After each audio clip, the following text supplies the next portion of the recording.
قال قد أوتيت سؤلك يا موسى ولقد مننا عليك مرة أخرى إذ أوحينا إلى أمك ما يوحى أن اقذفيه في التابوت فاقذفيه في اليم فليلقه اليم بالساحل يأخذه عدو لي وعدو له وألقيت عليك محبة مني ولتصنع على عيني إذ تمشي أختك فتقول هل أدلكم على من يكفله فرجعناك إلى أمك كي تقر عينها ولا تحزن وقتلت نفسا فنجيناك من الغم وفتناك فتونا۔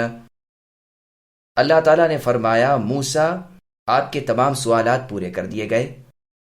ہم نے تو آپ پر ایک بار اور بھی بڑا احسان کیا ہے، جبکہ ہم نے آپ کی ماں کو وہ الہام کیا جو کیا جاتا تھا کہ تم انہیں صندوق میں بند کر کے دریا میں چھوڑ دو تو دریا انہیں کنارے لا ڈالے گا اور میرا اور خود ان کا دشمن اسے لے لے گا۔ اور میں نے اپنی طرف کی خاص محبت و مقبولیت آپ پر موسیٰ ڈال دی تاکہ آپ کی پرورش میری آنکھوں کے سامنے کی جائے، جبکہ آپ کی بہن چل رہی تھی اور کہہ رہی تھی کہ اگر تم کہو تو میں اسے بتا دوں جو ان کی نگہبانی کرے۔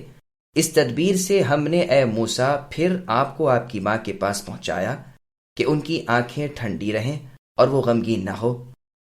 اے موسیٰ، آپ نے ایک شخص کو مار ڈالا تھا، اس پر بھی ہم نے آپ کو غم سے بچا لیا، غرض ہم نے آپ کو اچھی طرح آزما لیا۔ سامعین، اب ان آیتوں کی تفصیل سماعت کیجیے۔ موسیٰ علیہ السلام کے تفصیلی حالات۔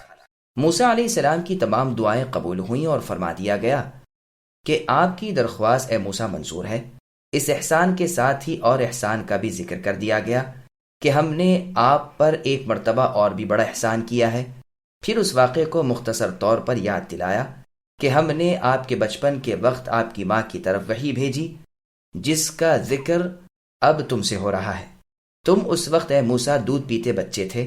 تمہاری والدہ کو فرعون اور فرعونیوں کا کھٹکا تھا، کیونکہ اس سال وہ بنی اسرائیل کے لڑکوں کو قتل کرا رہا تھا۔ اس خوف کے مارے وہ ہر وقت کانپتی رہتی تھی، تو ہم نے وحی کی کہ ایک صندوق بنا لو، دودھ پلا کر بچے کو اس میں لٹا کر یعنی تمہیں دریائے نیل میں اس صندوق میں چھوڑ دو۔ چنانچہ وہ یہی کرتی رہیں۔ ایک رسی اس میں باندھ رکھی تھی جس کا ایک سرا اپنے مکان سے باندھ لیتی تھی۔ ایک مرتبہ باندھ رہی تھی جو رسی ہاتھ سے چھوٹ گئی اور صندوق کو پانی کی موجیں بہا لے چلیں۔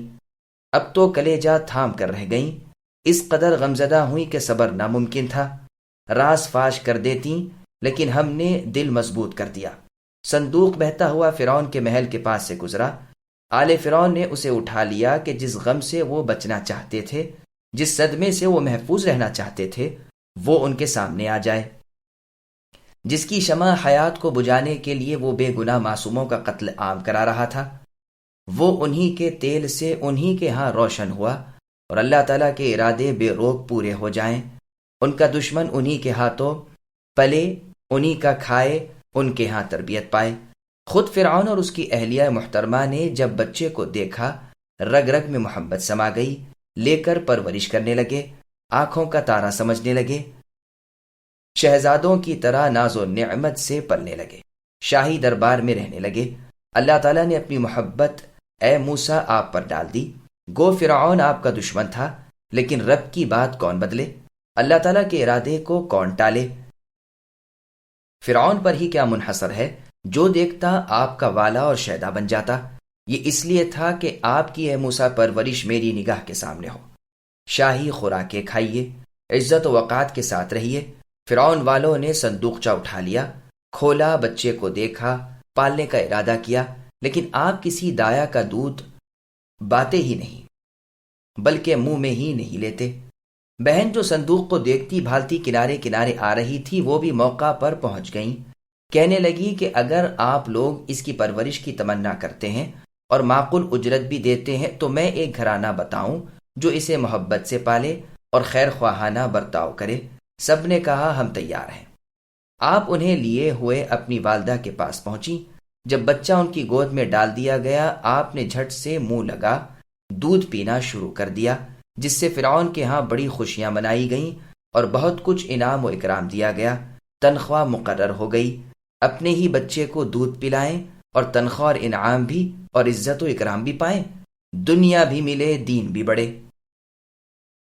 اسی لیے رسول اللہ صلی اللہ علیہ وسلم کی حدیث میں آیا ہے کہ جو شخص اپنے کام کو کرے اور نیک نیتی سے کرے، اس کی مثال موسیٰ علیہ السلام کی والدہ کی مثال ہے کہ اپنے ہی بچے کو دودھ پلائے اور اجرت بھی لے۔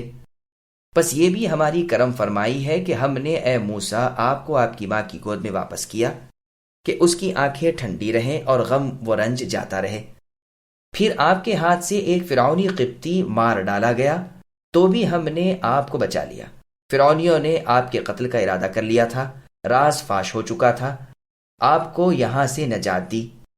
آپ بھاگ کھڑے ہوئے مدین کے کنویں پر جا کر تم نے دم لیا، وہیں ہمارے ایک نیک بندے نے تمہیں بشارت سنائی کہ اب کوئی خوف نہیں، ان ظالموں سے تم نے نجات پالی۔ تمہیں اے موسیٰ ہم نے بطور آزمائش اور بھی بہت سے فتنوں میں ڈالا۔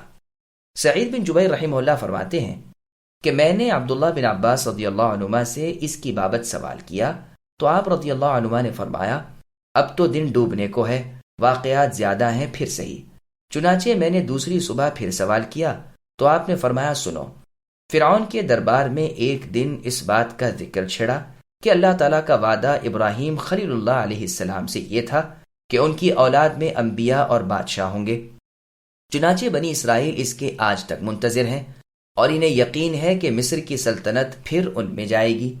پہلے تو ان کا خیال تھا کہ وعدہ یوسف علیہ السلام کی بابت تھا، لیکن ان کی وفات تک جب وہ وعدہ پورا نہیں ہوا تو وہ اب عقیدہ رکھتے ہیں کہ اللہ تعالیٰ ان میں اپنے ایک پیغمبر کو بھیجیں گے جن کے ہاتھوں انہیں سلطنت بھی ملے گی اور ان کی قومی و مذہبی ترقی ہوگی۔ یہ باتیں کر کے فرعونیوں نے مجلس مشاورت قائم کی کہ اب کیا کیا جائے جس سے آئندہ کے اس خطرے سے محفوظ رہ سکیں۔ آخر اس جلسے میں یہ قرارداد منظور ہوئی کہ پولیس کا ایک محکمہ قائم کیا جائے جو شہر کا گشت لگاتا رہے اور بنی اسرائیل میں جو نرینہ اولاد ہو اسے اسی وقت سرکار میں پیش کیا جائے اور ذبح کر دیا جائے۔ لیکن جب ایک مدت گزر گئی تو انہیں خیال پیدا ہوا کہ اس طرح تو بنی اسرائیل بالکل فنا ہو جائیں گے اور جو ذلیل خدمتیں ان سے لی جاتی ہیں، جو بگاریں ان سے وصول ہو رہی ہیں، سب موقوف ہو کر رک جائیں گی۔ اس لیے اب تجویز ہوا کہ 1 سال ان کے بچوں کو چھوڑ دیا جائے اور 1 سال ان کے لڑکے قتل کر دیے جائیں۔ اس طرح موجودہ بنی اسرائیلیوں کی تعداد بھی نہ بڑھے گی اور نہ اتنی کم ہو جائے گی کہ ہمیں اپنی خدمت گزاری کے لیے بھی نہ مل سکیں۔ جتنے بوڑھے 2 سال میں مریں گے اتنے بچے 1 سال میں پیدا ہو جائیں گے۔ جس سال قتل موقوف تھا اس سال تو ہارون علیہ السلام پیدا ہوئے، اور جس سال قتل عام بچوں کا جاری تھا اس برس موسیٰ علیہ السلام تولد ہوئے۔ آپ کی والدہ کی اس وقت کی گھبراہٹ اور پریشانی کا کیا پوچھنا، بے اندازہ تھیں۔ ایک فتنہ تو یہ تھا، چنانچہ یہ خطرہ اس وقت دفع ہو گیا جبکہ اللہ تعالیٰ کی وحی ان کے پاس آئی کہ ڈریے نہیں، خوف نہ کیجیے، ہم اسے آپ کی طرف پھر لوٹائیں گے اور انہیں اپنا رسول بنائیں گے۔ چنانچہ بحکم باری تعالیٰ آپ نے اپنے بچے کو صندوق میں بند کر کے دریا میں بہا دیا۔ جب صندوق نظروں سے اوجھل ہو گیا تو شیطان نے دل میں وسوسے ڈالنے شروع کیے کہ افسوس، اس سے تو یہی بہتر تھا کہ میرے سامنے ہی اسے ذبح کر دیا جاتا تو میں اسے خود ہی کفناتی دفناتی تو صحیح، لیکن اب تو میں نے آپ اسے مچھلیوں کا شکار بنایا۔ یہ صندوق یوں ہی بہتا ہوا خاص فرعونی گھاٹ سے جا لگا۔ وہاں اس وقت محل کی لونڈیاں موجود تھیں، انہوں نے اس صندوق کو اٹھا لیا اور ارادہ کیا کہ کھول کر دیکھیں، لیکن پھر ڈر گئیں کہ ایسا نہ ہو کوئی چوری پڑے۔ یوں ہی مقفل صندوق ملکہ فرعون کے پاس پہنچا دیا۔ وہ بادشاہ کی بیگم کے سامنے کھولا گیا تو اس میں سے چاند جیسی صورت کا ایک چھوٹا سا معصوم بچہ نکلا، جسے دیکھتے ہی فرعون کی بیوی صاحبہ کا دل محبت کے جوش سے اچھلنے لگا۔ ادھر موسیٰ کی حالت غیر ہو گئی، سوائے اپنے اس پیارے سے بچے موسیٰ کے خیال کے دل میں اور کوئی تصور ہی نہ تھا۔ ادھر ان قصائیوں کو جو حکومت کی طرف سے بچوں کے قتل کے محکمے کے ملازم تھے معلوم ہوا تو وہ اپنی چھریاں تیز کیے ہوئے بڑھے اور ملکہ سے تقاضا کیا کہ بچہ انہیں سونپ دیں تاکہ وہ اسے ذبح کر ڈالیں۔ اے ابن جبیر، یہ دوسرا فتنہ تھا جس میں اللہ نے موسیٰ علیہ السلام کو آزمایا۔ آخر ملکہ نے جواب دیا کہ ٹھہرو، میں خود بادشاہ سے ملتی ہوں، یعنی فرعون سے، اور اس بچے کو طلب کرتی ہوں، اگر وہ مجھے دے دیں تو خیر، ورنہ تمہیں اختیار ہے۔ چنانچہ آپ آئیں اور بادشاہ سے کہا کہ یہ بچہ تو میری اور آپ کی اے فرعون آنکھوں کی ٹھنڈک ثابت ہوگا۔